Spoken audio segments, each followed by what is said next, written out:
আমি জীবনে কোনো কিছুই দিতে পারি নাই। স্ত্রী হিসেবে একটা সন্তান তো উপহার দেওয়া উচিত ছিল। আমি অপয়া।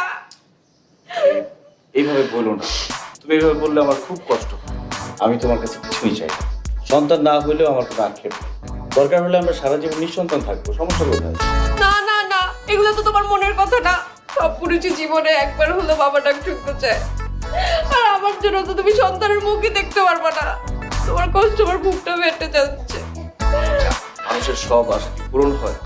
আমার না হয় একটা আশা অপূর্ণ থাকলো। আল্লাহ যখন চাইবে আমাদের সন্তান দিবে, না চাইলে দিবে না। এটা তো মাথা। এত ভালো কেন? আমি তোমাকে অনেক কষ্ট দিচ্ছি। দরকার হলে তুমি আরেকটা বিয়ে করো, বিয়ে করে সন্তানের মুখে বাবা ডাক শুনো। তুমি খুশি থাকলে আমি খুশি। আচ্ছা ঠিক আছে, দরকার হলে আমি আরেকটা বিয়ে করব, তারপর